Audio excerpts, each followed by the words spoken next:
what's good, Wizards fans? I was tired as I don't know what. I fell asleep. I did finish watching the game, but I wanted to make a video, but I knocked out.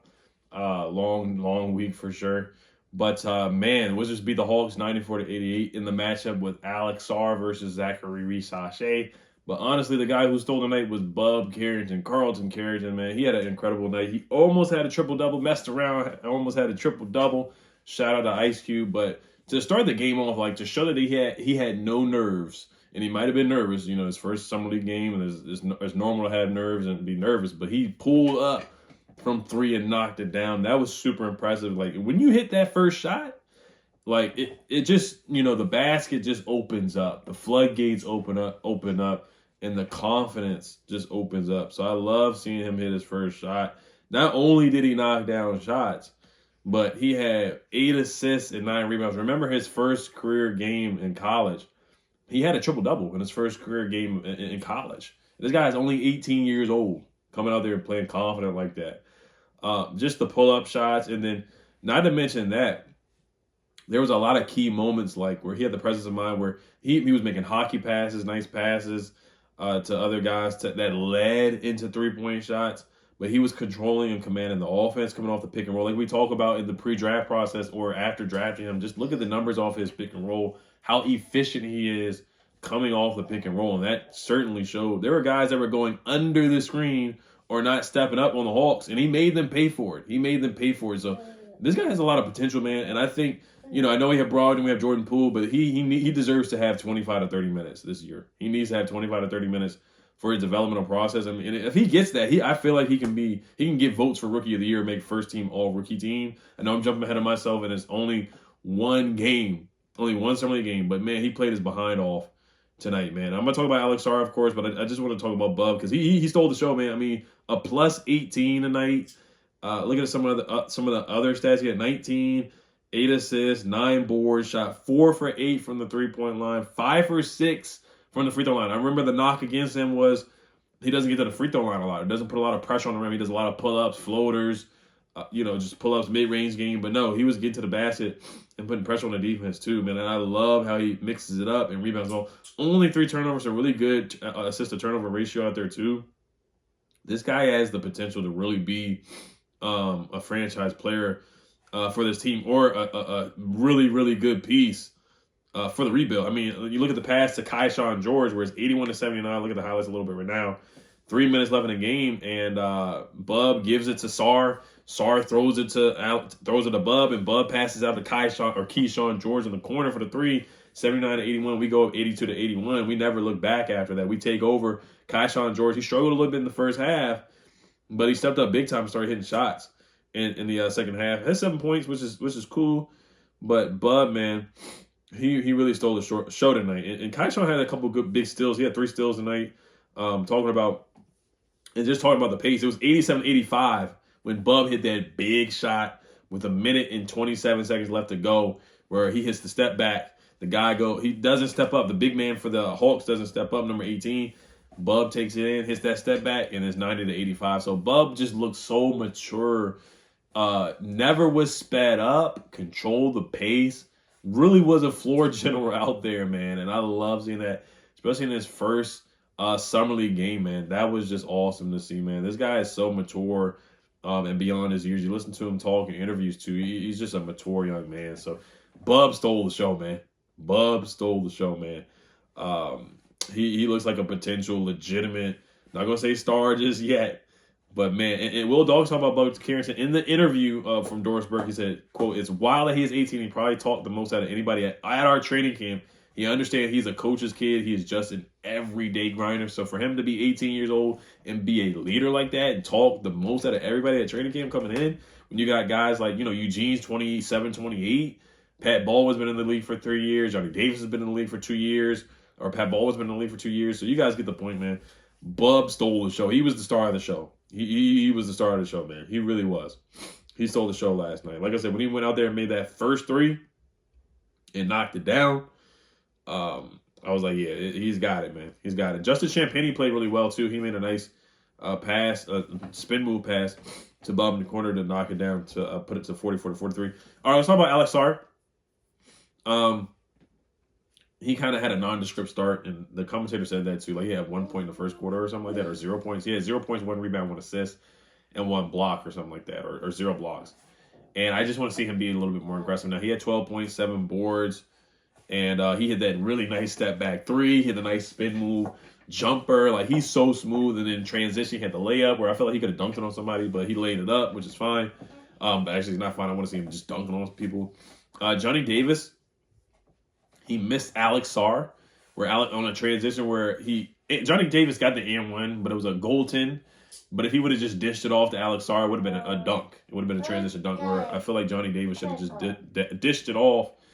Excuse me, to Alex Sarr in transition right there. Alex Sarr went 2 for 5 from the field, 2 for 2 from the free throw line, 7 boards. Got to rebound the ball a little bit more. 4 assists. He's a good passer. He's a good passer. Like he's a very, very skilled passer. And they did have opportunities where they let him bring the ball up. And Will Dawkins talked about that in the interview with Doris Burke as well, where they said they're going to have opportunities or they're going to have plays where they're going to let Sarr just bring the ball up and initiate and kind of run the offense a little bit here and there. So I love that for the developmental process. He was a plus 13, only 2 turnovers, 4 assists, 4 blocks. There was the one possession where he had 3 blocks in one possession. He was just blocking the shot over and over again. And that shows the presence that he's going to provide this season. I'm excited to see him blocking shots for sure. He's going to average like 1.5, 1.9 blocks a game, at least 2 blocks a game, I feel, coming up. You can see him, he does have to get used to the physicality and get stronger. He wasn't really posting up, didn't really get any leverage in the post, or didn't really get strong post position. And that's why you see Giannis Valanciunas was brought in. Shot 4 for 12 from the field. Took 12 shots to get 12 points. So offensively, he has a little ways to go. But I think the more he gets used to it and the more he used to playing with Bub and Kyshawn and other guys out there throughout the summer league, then I think he'll be fine. I think he's going to have at least a 15 to 20-point game before the summer league is over. There were a couple open shots that he did miss. And he did miss a floater, so I think there were a little bit of nerves with him to start out and just kind of get comfortable. But he does need to be a little bit more aggressive and look for a shot. There were some times where I thought he was a little too passive out there. But I like what I saw from Sarr. You see the potential. You see the fluidity and the athleticism there. And the defense is nasty. He had a nice pass to John Butler, too, where John Butler made a 3. So he made some really smart heads-up plays for sure. And then let's get to Kyshawn. Kyshawn struggled in the first half. That's my son in the background. Yeah, Kyshawn, he struggled in the first half, and then he started to knock down a 3. He made a nice pass to John Butler, where John Butler had a nice dunk. And then, like I said, Kyshawn hit that clutch 3. He was 1 for 5 from the three-point line, 7 points, 4 turnovers, 5 assists, 2 steals. The other site says 3 steals, but he had a +8 in the plus-minus box. But he was initiating the offense, too. Like, he was dribbling the ball, bringing it up, initiating, playing that point forward position. He had a couple pull-up threes in the beginning, and he missed them in the first half. So, I know a lot of his shot attempts are from the three-point line, but I do want to see him get to the basket. He had a nice transition dunk as well. So, but you see the potential there in the fluidity of him and the way he can handle the basketball, and the way he can be disruptive on the defensive end, getting steals, out there as well. So I like what I saw from him there as well. And he's not a selfish player. Like, all these guys are unselfish guys. They're unselfish guys that can play together and have good chemistry. All right, let's talk about some of the bad, I guess. Oh, Champagne was balling, 8 for 10 from the field, 18 points. Zachary Sachet, I thought he played pretty well. Just talking about the other pick. The first pick of the draft, I thought he played pretty well. He didn't shoot the ball particularly well either. Took 16 shots to get 18 points, but 3 for 9 from the three-point line. I thought he played well. Played with a lot of confidence. I thought he played well out there too. But Eugene, man, 1 for 9. Oh my gosh, like he was just, it was rough. Like, he was playing football. It was like he was playing a different sport out there, and they knew every time he was going to shoot the ball, like, he got a shot blocked at least 4 or 5 times. Out of the 8 misses, he got blocked at least 4 or 5 times. Like, I'm not even joking. Like, he was just out of control. He really was. I was like, should he really be in the summer league at this point? He's been in the league for 2-3 years. He's on the two-way last year. Like, is it really necessary to have him on the summer league roster? I think those minutes could have went to somebody else. He played 24 minutes. I know Kyshawn played 21. Maybe Kyshawn could have played 25, 26, 28 minutes instead of Eugene out there playing. And then Taylor Funk could have played a little bit more. Jules Bernard looked pretty good too. 3 for 6 from the field. Didn't get a lot of minutes, but 2 for 3 from the three-point line. And you kind of already know what he is. Pat Baldwin did not play. Jared Butler did not play. Marquise Knoll, who went to Kansas State, he did not play. Who's super, super talented, 5'8". It's just electric. Tyler Robinson didn't play. Tristan Vukcevic did not play, so I don't know if he's going to play at all.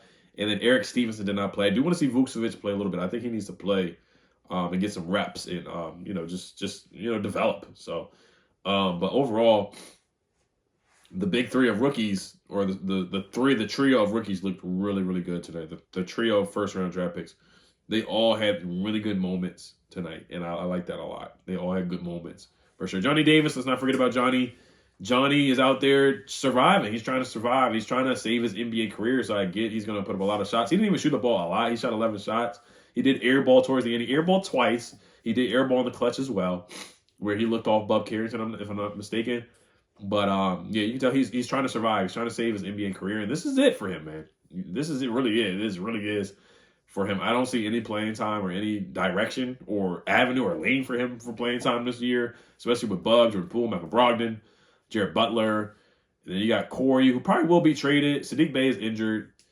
You got Bilal the two. So, I mean, he can come off the bench a little bit here and there. But other than that, I don't really see him getting a lot of playing time. I mean, you got Kuz on the roster still. I